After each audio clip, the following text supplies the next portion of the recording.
NZ Warriors family, the first block of the season done and dusted, 3 wins from 4 games. I think that's better than anyone could have expected when we heard that Tohu was retiring just before the season kicked off. Currently sitting in 6th position with the 2 points from the bye, we could go as high as 4th. We've been far from perfect in these first 4 games, but you've got to love the grit that we've shown to win the last 3 games. Before I get into this, I just want to give a shout out to all my YouTube followers. I've had a whole bunch of comments this year on my shorter videos that I've posted on there, asking me to do the preview review shows again, breaking down all the stats. My apologies, guys. My business in the real world has been flat out this year, and I just can't justify the time that it takes to do those. Sometimes they're taking me up to 3 or 4 hours to prep, shoot, and edit. That's 8 hours a week I just don't have right now. So I'm still going to try and pump out the short content. I'll still try and share the stats and memes and so forth. But I thought, since I've got a little bit of time over the next couple of days, I will take the time to do a bit of a review of these first 4 games of the season and let you guys know my thoughts. I'm going to break this down into 3. The first session today will be on the backs, the next one will be on the forwards, and then I'll do a shorter one at the end, just kind of wrapping up an awards session for the first 4 players, like my player of the first 4 rounds, the unsung hero, hardest workers, things like that. What I'd like from you guys is to give me your vote for who you think has been the player of the first 4 rounds. Only choose one, because if you name 2, I'm not going to give you a vote. Only one player, one vote. I want to see who the fans are really most appreciating out there at the moment. But for today, let's focus on the back. So I'm going to get straight into it with my man Charnze at the back. Like I've always said, one of the most heartiest Warriors we've ever had at the club. I think you'd struggle to find too many players who have played with so much consistent heart and effort over their careers at the club. But sadly, it sounds like his career at the club is about to come to an end at the end of 2025. Reportedly signed to Super League for 3 years starting in 2026. In some ways, I'm really sad to see him go, but in other ways, I think it's a good chance for him to go away, get a guaranteed 3-year income for his family to set them up, rather than maybe just taking a 1-year contract with the Warriors. We know we've got young guys like Taine coming through. We still have RTS at the club, but there's also the rumour that we're out in the market trying to sign a premier fullback as well. Don't ask me who it is, guys. I'm not going to say. It's still too up in the air. I don't know if it's going to happen. I do know that we're trying. If we do, I think it'll be a game changer. But if not, I've got all the faith in the world in Taine Tuaupiki to step up and be our future fullback. Now, focusing on Charnze. I think in our immediate memories, Charnze has been absolutely killing it. But if we take a step back to a game that seems like half a year ago, back in Vegas, like a lot of our senior players, he struggled in that game. He only ran for 89 metres, which is very much unlike him. That said, I feel like he's really progressed in the 3 rounds after that. I like the fact that he's had a little bit of variance in his running. He's not just running straight into the man, he's swerving, he's looking for those gaps. He's running a little bit sideways across field, looking for that spot between the 2 defenders and punishing through there. He's been supporting Egan up through the ruck a lot. I love that we've tried to play that little reverse pass back to him a couple of times. It hasn't worked as well as it did against South last year, but that time will come. So overall, on average, I'm really happy with what he's delivered over the 4 rounds. As you can see by the stats here, he's played every minute of every game. He's averaging the highest run meters of any Warrior, which isn't surprising. The week before last, running for 316 metres, so he's definitely got his output up. He hasn't had a try yet, but he's definitely had an influence on a number of them. So overall, I really like his output. A couple of errors there in round 1 really didn't help his cause. He's had another one since then, but overall 3 errors over 4 games, you can't complain at that, particularly with the amount of times he touches the ball. I've only given him an 8.5 out of 10, and guys, the way I give this score, it's basically related to what I think I could expect from these guys at this time of the season. For Charnze, I think you could argue he's probably close to a 9.5 because there's not much more we could have expected of him. However, I feel like we could just get a little bit more out of him on attack. We saw what he did in 2023 when he was chiming into that line in our shape. He was setting up so many tries for Dallin out on the right-hand side. It may not all be on him because obviously it may not all be down to him because obviously those plays are set up by the halves around 13, but I still feel that he's got a little bit left in him. So I think an 8.5 is an honourable score for him at this stage. Really curious to see what happens going forward though once we get our wings back, RTS and Dallin. What do they do with Taine? Knowing that Charnze is likely leaving at the end of the season, do we start to blood Taine at the back? Honestly, I've heard a couple of commentators out of Australia mention that we could probably get the same output from Charnze playing him on the wing and then put Taine at the back who has a little bit more ball playing ability.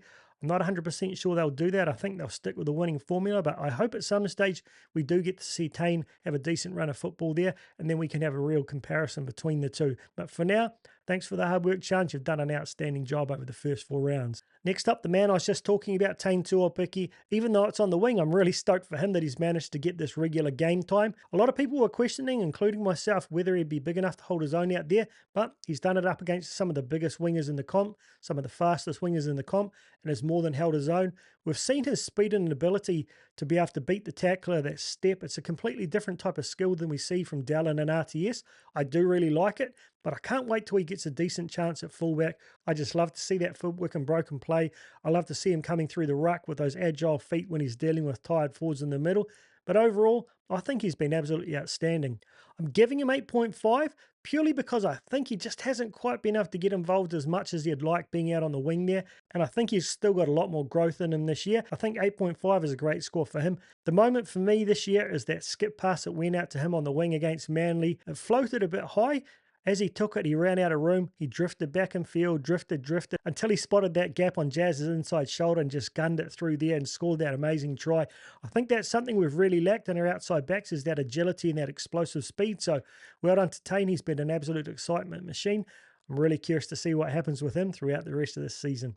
Leiataua, he's been one of my faves all season. I'm stoked that he's managed to get a decent run, because every time he's got back into first grade, even in his debut, I think it was his hammy magic round last year, he did his ankle in the very first tackle of the game. He's always struggled to be playing fully fit up in first grade, but he's got this run. He's really stamping his authority on this, particularly in attack. He's so strong with ball in hand.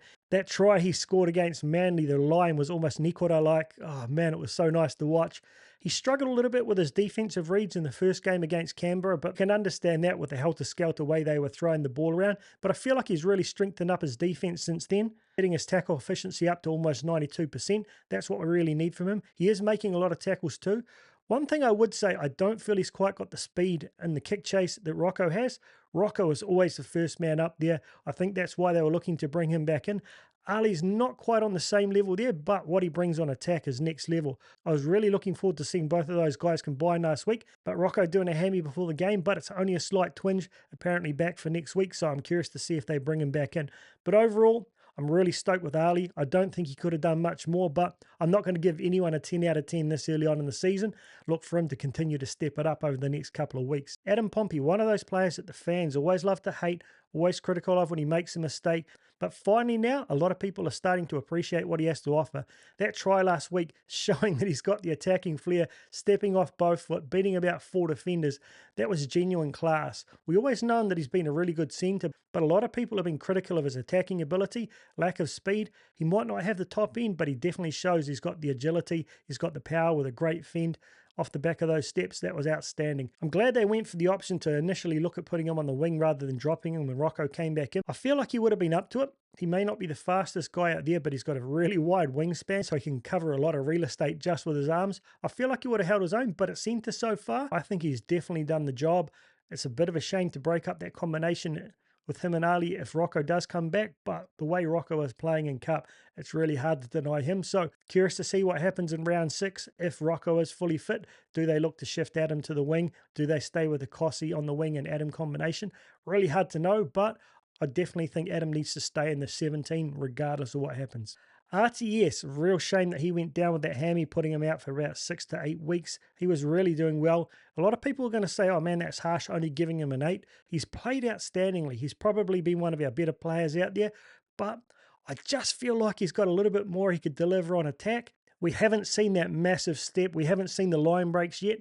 I feel like there's something we really need a little bit more from him other than just being the workhorse, like he's been that 3rd or 4th prop. That side of his effort you can't question, but I just want to see a little bit more X factor from the big bro. See him in broken play, see him breaking tackles, see him leaving guys with broken ankles. If I'd seen that, I would have been giving him a 9. I've got to say, I do prefer him on the wing than playing centre. It gives him a little bit more space. It gives him a chance to just focus on his own game. I felt like last year playing at centre, we were getting a little bit lateral when we were coming left, and he was always getting sideways ball and had very little time to use any distribution skills.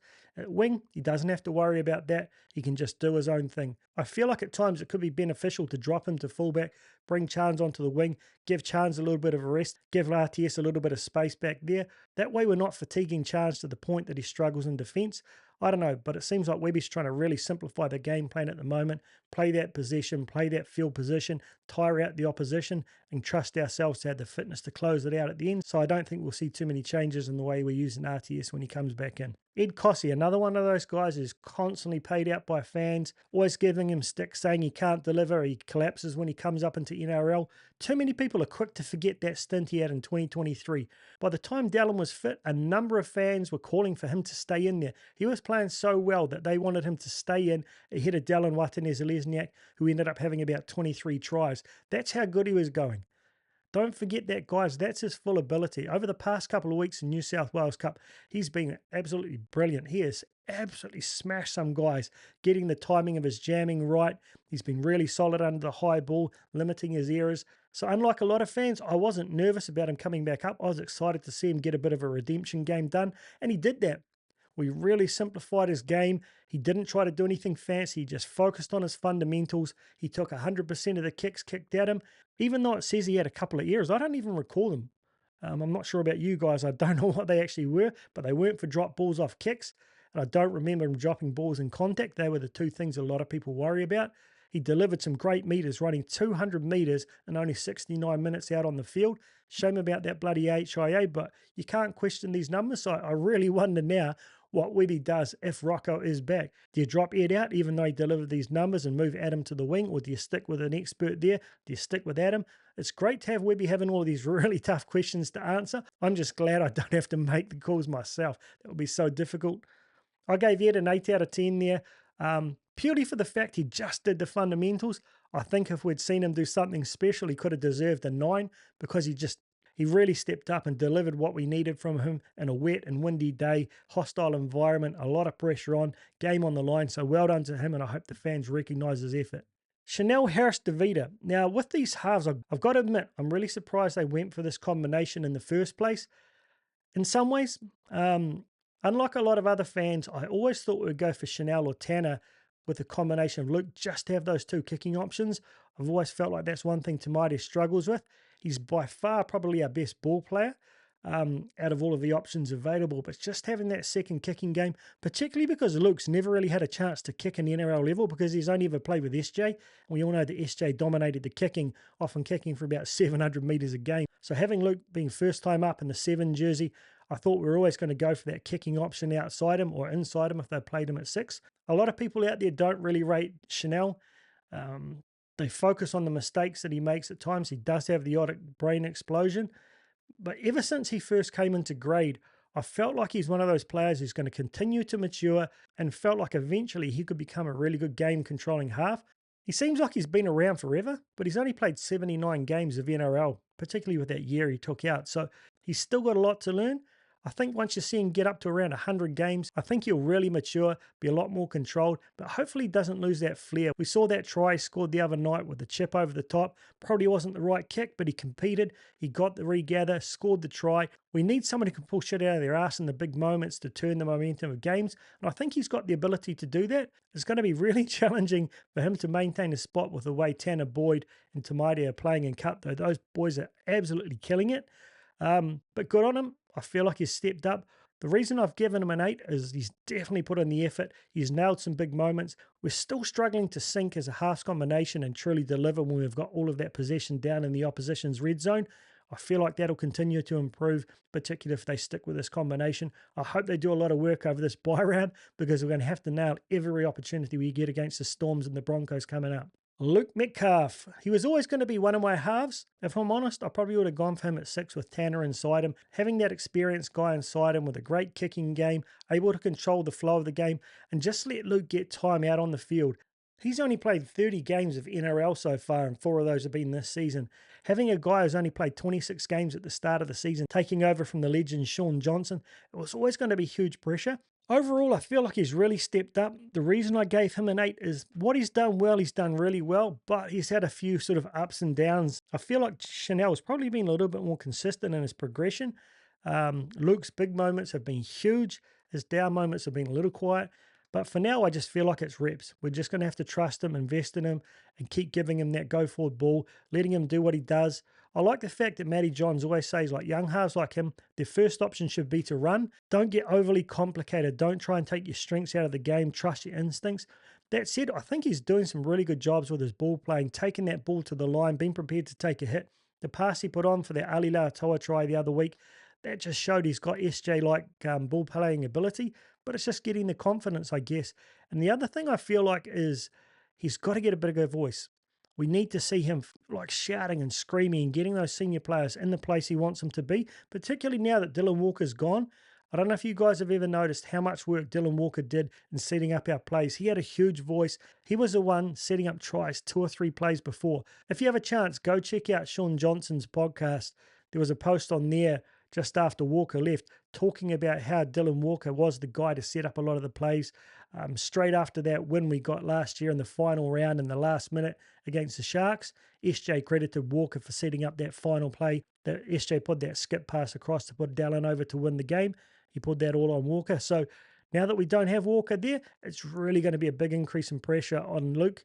And I hope he can step up and deliver it, because Tanner Boyd is playing some elite football in New South Wales Cup. I hope he has the patience to stick with us, because I feel like if he ever gets a chance, he could be very, very difficult to push out of the position. His kicking game is next level. The 2 spiral bombs he put up in Cup in the weekend were the 2 best bombs I've seen from any Warrior ever, to be honest. I've never seen a spiral bomb like that from anyone in a Warriors jersey. So Luke, I absolutely love what he's doing, but at some stage I wouldn't mind seeing Tanner Boyd at 7, Luke at 6, and Chanel into the 14 role, just to see what it goes like. Let's see, guys. The other rumour is Tamati Martin maybe going to Super League this year. That one's baffling for me. Why you would let him go right now, why he's not getting any game time, it's just really hard to comprehend. So many fans think he's the first choice half. I'm not convinced he necessarily is. What he does well, I think he does the best out of all of these 4 halves, being creative, the ball playing, finding gaps. But at times I feel like he does drift in and out of games. From that perspective, I feel like Tanner Boyd is probably the better option to drive the NRL team around if you have to make one change. But who knows, guys? Overall, I'm really happy with the backs. It's been pretty crazy with all of these outside back injuries, given that's one of our positions that we didn't have the depth in. But it's been next man up. They've all stepped up and done a job. So overall, I'm giving the backs about a 9 out of 10. We couldn't have expected much more from them. Let me know your thoughts, guys. What do you like? What would you like to see improved over this break? And what do we need to beat the friggin' Storms in round 6? Up the mighty New Zealand Warriors. This is one of our best starts in a very long time. Let's keep the momentum.